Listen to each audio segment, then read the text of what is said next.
Volver a casa después de 4 años de universidad en otra ciudad debería sentirse como un reinicio. Para mí, Clara Muñoz era más bien una mezcla extraña de alivio y ansiedad. Tenía 26 años, un título colgado en una carpeta sin marco y la esperanza de reconstruir los lazos que el tiempo y la distancia habían enfriado. Sobre todo con mi hermana mayor Martina, una mujer de 40 años, con éxito profesional, y una voz que siempre sonaba como certeza. ¿Podrías quedarte en el departamento? Me ofreció con tono casual como si fuera un favor sin peso. Aún no lo vendo y bueno, alguien tiene que cuidarlo. Acepté. Me pareció justo pagar renta incluso si la propiedad seguía en nombre de ella. Era su inversión y yo quería ser independiente. El lugar no era perfecto, pero tenía lo básico: cocina pequeña, luz natural y algo que sentía como autonomía. Empecé a trabajar medio tiempo y ajustarme a un presupuesto con disciplina. Los meses pasaron. Mi cuenta de ahorros se mantenía en equilibrio frágil. Martina no visitaba el departamento, pero cada 1 de mes me escribía: «Ya hiciste la transferencia», y yo sin falta lo hacía. En marzo anunció su decisión: «Voy a vender en primavera. Aprovechar el mercado ahora es lo más inteligente», me dijo en un almuerzo familiar sin mucha ceremonia. «Pero tranquila, tienes tiempo para mudarte». Lo entendí. Era lógico. Empaqué sin rencor, agradecida por los meses vividos ahí. Mi habitación en casa de mis padres seguía libre. Volver no era ideal, pero sí funcional. Quería ahorrar un poco más antes de buscar un sitio propio. Lo que no esperaba era lo que vino después. Martina empezó a llamarme con una frecuencia poco habitual. Comentarios vagos al principio, que las cuentas seguían llegando, que el mantenimiento no era barato, que ella aún no había vendido. No quiero sonar exigente, pero podría seguir ayudando con algo de dinero mientras se concreta la venta. No era una petición disfrazada. Y como muchas veces antes accedí. Me dije que era temporal. 1 mes más. 2 tal vez. Pero los meses se estiraron como chicle. 5, 6. Cada vez que pensaba en detener los pagos, una parte de mí se encogía. ¿Y si pensaba que era desagradecida? ¿Y si rompía otra vez el puente que apenas habíamos reconstruido? Empecé a hacer malabares. El dinero que entraba se iba en rentas invisibles, en el almacenamiento de mis muebles, en ayudar a mis padres con los servicios que subían por tenerme allí. Mi independencia, que tanto había costado, se estaba deshaciendo en silencio. Lo más desconcertante era que Martina no parecía ver mi esfuerzo. Para ella yo debía seguir pagando como muestra de madurez. Decía que era parte de crecer, de ser responsable. Yo sentía que estaba financiando un hueco, un lugar vacío donde nadie vivía, ni siquiera ella. ¿Y era? El día que intenté hablar del tema lo hice con cuidado. He estado revisando mis finanzas. No me alcanza para todo. Estaba pensando en seguir ayudando, pero quizás con la mitad del monto que venía pagando. Martina se transformó. Su voz se quebró en gritos. Su rostro se tensó como si yo la hubiese traicionado. «Eres mi hermana solo cuando te conviene», me gritó. «Te abrí las puertas y ahora me dejas tirada». No supe qué responder. Solo colgué la llamada y me quedé sentada frente a mi laptop con las manos heladas. Esa noche decidí dejar de pagar. No por venganza, por salud mental. El silencio volvió entre nosotras, esta vez cargado de reproche y decepción. Y aunque nadie dijo nada en casa, lo sentí: algo entre Martina y yo se había roto. No por el dinero, por el desequilibrio, por esa renta que no era de espacio sino de culpa. Durante una noche particularmente tensa, sentada frente a la mesa del comedor de mis padres, abrí el Excel que había estado evitando durante semanas. Las cifras me miraban como verdades que no podía seguir ignorando. Ingresos $1,800. Gastos fijos $1,400. De esos $500 se iban directo a la cuenta de Martina por una propiedad en la que ya no vivía. Otros $200 iban al almacenamiento de mis cosas. Y aún así le daba $100 mensuales a mis padres como contribución simbólica. Me quedaban cientos libres. 100. En una ciudad donde un café ya costaba 5. Lo que me dolió no fue solo lo económico. Fue darme cuenta de que estaba manteniendo una situación que me perjudicaba emocionalmente, que el vínculo con Martina no era recíproco, que sus palabras dulces se transformaban en exigencias cada vez que ponía límites. Respiré hondo. Escribí todo detallado con fechas y transferencias, no para reclamar, para entender. Y después de revisar el documento una vez más tomé el celular. Necesito hablar contigo, pero en serio. ¿Podemos vernos?, le escribí. Tardó 2 días en responder. Finalmente me citó en una cafetería del centro.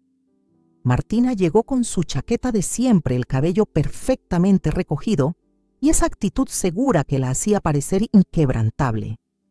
Me miró como si nada pasara. Y bien, saqué mi laptop, le mostré el archivo.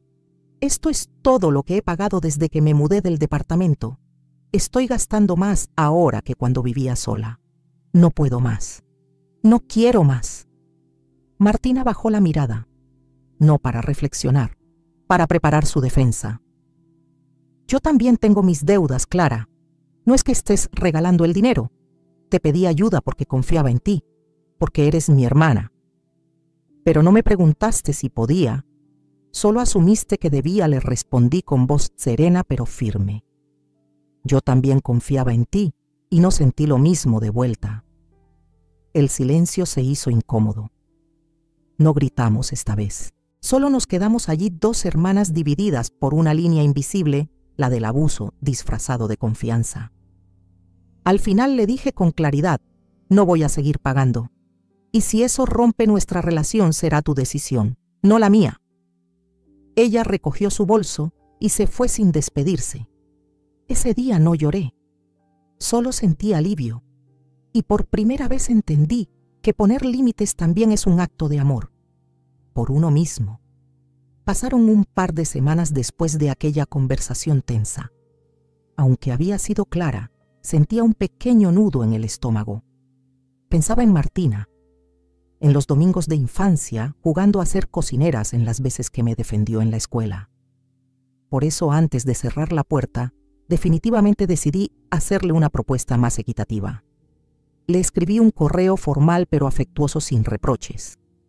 Le expliqué que no quería cortar el vínculo, que entendía sus problemas financieros, pero que también tenía los míos. Ofrecí pagar la mitad del monto al menos por un tiempo, hasta que ella lograra vender la propiedad. Le pedí que lo considerara, que lo habláramos con calma. Esa noche me llamó. No pasaron ni 30 segundos antes de que su voz se volviera un grito. ¿La mitad? ¿De verdad? Eso no es ayuda, Clara. Eso es una burla. Traté de hablar, pero no me dejó. Siempre ha sido así contigo. Solo das cuando te conviene. Solo eres familia cuando te sirve. Sus palabras me atravesaron. No era solo enojo. Era desprecio disfrazado de decepción. Me senté en la cama en silencio, escuchando cómo cada frase lanzada con furia borraba un pedazo de los recuerdos que tenía de ella. No tienes idea de lo que me ha costado llegar hasta aquí. Y tú solo sabes quejarte, huir, dejarme sola con todo. Pero claro, mientras puedas vivir sin responsabilidades, todo está bien. Estoy viviendo con nuestros padres. Martina, dije, con voz temblorosa pero firme. Trabajo 10 horas al día, pago mis cuentas y sigo intentando ayudarte. No estoy huyendo de nada. Entonces, ¿por qué me das la espalda ahora?, gritó. Porque ya no puedo seguir pagando el precio de ser tu hermana. Del otro lado de la línea, un silencio seco. Luego el clic.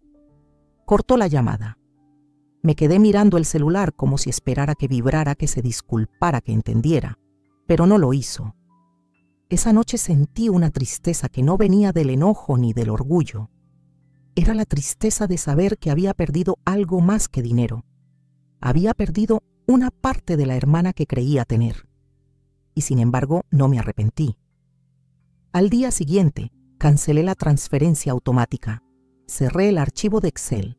Cerré el ciclo, porque había intentado. Con todo. Pero cuando el amor se mide en billetes, la deuda emocional termina asfixiando. Y yo quería volver a respirar. Después de esa llamada no hubo mensajes, ni llamadas, ni un ¿cómo estás? Durante semanas la ausencia de contacto se volvió un nuevo tipo de rutina. Dolía. Porque aunque sabía que había hecho lo correcto, la culpa se colaba en las grietas más pequeñas, pero no volvía a transferir ni un centavo. Me levantaba temprano, preparaba café con la vieja cafetera de papá y me iba al trabajo. Por las noches, a veces me detenía frente a la pantalla del celular con el nombre de Martina abierto en el chat sin escribir nada. Un día mamá me preguntó si ya habíamos hablado. No le dije. Y no creo que lo hagamos pronto. Ella bajó la mirada. No hizo preguntas, como si entendiera que había cosas que no se pueden reparar de inmediato. Los meses pasaron. Martina tampoco intentó acercarse. Su pareja dejó de seguirme en redes sociales. En reuniones familiares, si ella venía, yo no. Y si yo estaba, ella se excusaba. El silencio se volvió la única forma de comunicación entre nosotras. Un idioma frío donde las palabras se sustituyen con ausencias. Aún así, algo dentro de mí empezó a sanar. Por primera vez desde que había regresado a casa, empecé a ahorrar de verdad. Me permití pequeñas cosas que antes sentía que no merecía: un curso online, una cena en mi restaurante favorito, un viaje corto con amigos. Cosas simples pero mías. No fue fácil. Había días donde la nostalgia golpeaba con fuerza. Recordaba las tardes que compartimos de niñas, las películas en el sofá, los cumpleaños en los que Martina me preparaba pasteles horribles pero con tanto amor. Me preguntaba cuándo se había roto todo, pero el amor no puede sostenerse cuando solo una persona carga con todo. Un sábado por la tarde, mientras organizaba mis cosas en casa de mis padres, encontré una caja con fotos antiguas. Martina y yo en la playa. Martina en mi graduación. Martina abrazándome con orgullo. Me quedé mirando una imagen en particular, las dos adolescentes pintándonos las uñas en la azotea. Suspiré. Me dolía. Claro que sí, pero ya no como antes. Era un dolor distinto. No el que grita, sino el que se acomoda y aprende a convivir con uno. No sabía si algún día volveríamos a hablar. No sabía si podría volver a confiar. Lo único que sabía con certeza era que al dejar de pagar por un departamento vacío, había dejado de pagar por una relación que solo me cobraba afectos sin devolver nada. Y aunque dolía, también liberaba. Porque a veces el verdadero amor propio empieza cuando dejas de financiar lo que te desgasta. No pasó mucho tiempo antes de que el silencio entre Martina y yo empezara a hacer eco en otras bocas. Tías, primos, incluso conocidos de la familia, que apenas veía en Navidad, comenzaron a enviarme mensajes ambiguos. ¿Estás bien, Clara?, me preguntaban con tono envenenado. Tu hermana está muy dolida, pero claro, tú tendrás tus razones, ¿verdad? Al principio no entendía. Luego, una prima me confesó. Martina estaba contando su versión de los hechos. En reuniones familiares soltaba frases disfrazadas de lamento. Clara ya no quiere saber nada de nosotros. Imagino que tener una hermana mayor que se preocupa por ella es muy pesado. O no todos tenemos el privilegio de simplemente irse y dejar a otros lidiar con las responsabilidades. La narrativa era: Clara, ella, la víctima abnegada. Yo, la ingrata egoísta.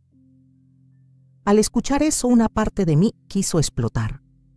Después de todo lo que había hecho por ella, después de seguir pagando un departamento vacío, de sacrificar mis ahorros, mi estabilidad, ahora me pintaba como la irresponsable, pero no dije nada. Elegí el silencio, porque entendí que responder solo me haría parte del juego. Y yo ya no jugaba ese papel. Me dolía más por mamá y papá. Sabía que estaban en medio, que amaban a ambas, que no querían tomar partido. Mamá una noche me preguntó si podía intentar hablar con Martina solo para cerrar el ciclo. No se puede cerrar una herida si la otra persona la sigue abriendo con palabras. Mamá, respondí. Y yo ya no tengo ganas de sangrar. Papá, en cambio, fue más directo. Me abrazó una tarde y dijo en voz baja: hiciste bien. A veces lo más responsable es alejarse. Pero el ambiente familiar nunca volvió a ser igual. Las reuniones se volvieron tensas, los cumpleaños a medias. Cada palabra malinterpretada. Cada ausencia una declaración silenciosa. Y sin embargo, por dentro, algo en mí se fortalecía. Aprendí que no debía ganarme el cariño con sacrificios constantes, que no tenía que aceptar el chantaje emocional como forma de afecto, que los lazos de sangre no justifican abusos silenciosos. Martina podía contar su historia como quisiera. Yo tenía la mía. Y lo más importante, ya no necesitaba validarla con gritos ni con pruebas. Mi tranquilidad era mi mejor argumento, porque el chantaje más fuerte no siempre viene con gritos. A veces llega en forma de susurros y falsas sonrisas, y esta vez yo elegí no responder. Una tarde de sábado, mientras lavaba los platos en casa de mis padres, sentí como el agua caliente resbalaba por mis dedos y me pesaba. No era el agua en sí, claro, era el cansancio de todo, de sentirme desbordada emocional y económicamente, de estar en un espacio que no era mío, intentando no molestar, no ocupar demasiado, no costar de más. Ese día abrí mi libreta y comencé a anotar el gasto mensual que aportaba a mis padres por colaborar, aunque no fuera alquiler. El aumento en la factura de agua y electricidad desde que me mudé. El dinero que gastaba yendo en transporte al trabajo porque ya no vivía cerca. El costo del trastero donde estaban mis muebles. La mensualidad del seguro de mis pertenencias. La comida que compraba aparte para no generar cargas en casa. Sumé. Me quedé helada. Estaba pagando más por no vivir en ningún sitio que cuando tenía mi propio lugar. Y sin la dignidad que da un contrato de arrendamiento o una puerta con cerradura propia. Pero lo más duro no eran los números. Era la sensación de que nadie se había detenido a preguntarme si estaba bien. Ni Martina, ni mis padres, ni siquiera yo misma. Había sido funcional, educada, útil. Había aportado sin hacer ruido. Me había tragado el orgullo, había aguantado desplantes, había aceptado indirectas. ¿Y por qué? Por no hacer olas, por no ser la hija que complica, por miedo a romper lo poco que aún se sostenía con hilos invisibles. Recordé entonces la frase de papá, la que me dijo cuando tomé distancia de Martina. A veces lo más responsable es alejarse, pero alejarse no basta si sigues llevándote el peso de lo que cargas. Esa noche sentada en mi cama, tomé una decisión. Si iba a empezar de cero, tenía que hacerlo en serio. Dejar de pagar por culpas que no eran mías. Dejar de compensar silencios ajenos con sacrificios propios. Ya no más facturas emocionales. Ya no más alquileres invisibles. Ya no más cargar con lo que no me correspondía. Porque el agua, aunque parezca ligera, cuando se acumula sin soltar ahoga. Y yo estaba lista para nadar hacia otra orilla. La reunión familiar fue en casa de mi tía Esther, una comida de domingo como tantas otras. El tipo de encuentros donde todo parece en orden, pero las palabras pesan más que los platos. ¿Y tú, Clara? ¿Sigues con lo de no ayudar a tu hermana?, preguntó un primo con una sonrisa que no era sonrisa. Sentí las miradas. Las indirectas flotaban como moscas invisibles. Pero esa vez no bajé la cabeza. Dejé el tenedor sobre el plato con calma. Sí, sigo sin pagar renta por un departamento que no uso, dije mirando a Martina. Y también dejé de disculparme por no financiar decisiones que no tomé. El silencio fue denso. Martina tensó la mandíbula. Mi madre suspiró. Pero yo seguí. Durante meses cubrí gastos sin vivir allí. Asumí costos en casa de mis padres, me guardé mi incomodidad y hasta aguanté que me llamaran desleal. Todo para no crear conflictos. Miré a mi padre, quien frunció el ceño con suavidad, pero no me interrumpió. Yo también soy parte de esta familia, continué. Y mi voz vale aunque no grite, aunque no complazca, aunque no diga lo que esperan oír. No se trata de dinero. Clara, intervino Martina con tono agudo. Para ti no, para mí sí, porque fue mi sueldo, mis noches de ansiedad, mis decisiones postergadas, porque detrás de cada pago había culpa y detrás de cada silencio miedo. Algunos bajaron la mirada, otros fingieron servir más ensalada, pero no esperé aplausos. No necesitaba comprensión total, lo que necesitaba era decirlo. Había pasado tanto tiempo tratando de no incomodar, de no romper la imagen de la hermana buena, la hija sensata, que olvidé que también tengo derecho a mis límites. Ese día no gané una batalla. Gané algo más raro: respeto propio. Al terminar la comida me levanté y ayudé a recoger los platos como si nada. Pero por dentro todo era distinto. Mi madre se me acercó cuando ya salía por la puerta. «Estás cambiada», me dijo. «Estoy cansada de no ser yo», respondí con una sonrisa tranquila. No hubo abrazo. No lo necesitaba. Ya no. Ese fue el día que dejé de pedir permiso para existir a mi manera. Me tomó 6 meses ahorrar lo suficiente para dar el primer paso. No era una gran casa ni un departamento de diseño. Era un estudio sencillo en la zona vieja de la ciudad, con paredes que necesitaban pintura y una cocina que apenas cabía en un suspiro, pero era mío. El primer día que dormí allí, sobre un colchón inflable y entre cajas, sentí algo que no había sentido en mucho tiempo: ligereza. No era felicidad desbordante ni triunfo absoluto, era paz. Y eso para mí ya era mucho. Con cada mueble reciclado, con cada planta en la ventana, fui armando un espacio que me pertenecía, no por propiedad legal, sino por conquista emocional. Empecé a trabajar medio turno como asistente en una editorial local y por las noches daba clases particulares de redacción. Mis días eran largos, mi presupuesto ajustado, pero el alma me pesaba menos. Ya no tenía que justificar mis decisiones en reuniones familiares ni responder mensajes pasivo-agresivos con explicaciones eternas. Martina intentó acercarse un par de veces. Me envió mensajes por cumpleaños y una invitación a un brunch familiar que rechacé con amabilidad. No hubo más gritos, pero tampoco hubo disculpas. Y aprendí a aceptar eso. Hay relaciones que no se curan, solo se acomodan. Como huesos mal soldados duelen cuando cambia el clima, pero permiten seguir caminando. Colgué en mi sala una frase que escribí una noche de insomnio. Ser familia no significa deberte todo. A veces solo significa respetarte.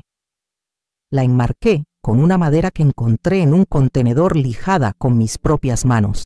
Era mi forma de recordarme cada día que lo que yo sentía también contaba.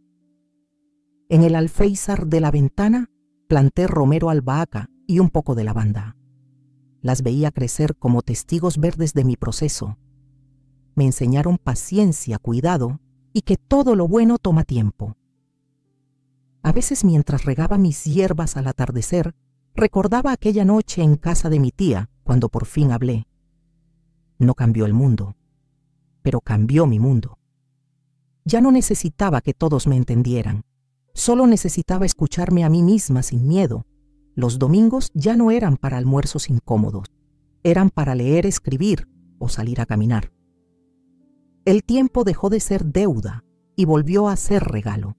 Y en ese estudio pequeño, entre libros usados, café colado y luz de invierno, encontré algo que ninguna hermana, ningún padre, ningún juicio podía darme pertenencia. Hoy cada rincón de mi casa dice mi nombre. No en voz alta, sino en susurros, el aroma del pan tostado, la silla que rechina, el espejo, donde me reconozco sin culpa. No fue fácil llegar hasta aquí, pero fue profundamente necesario. Y mientras cierro la laptop y veo cómo la lavanda asoma tímida entre el verde, sé que este techo no solo me cubre del frío. Este techo me cobija de mí misma, de la que fui, de la que permitía, de la que callaba. Ahora, al fin vivo, donde siempre quise, dentro de mi propio respeto.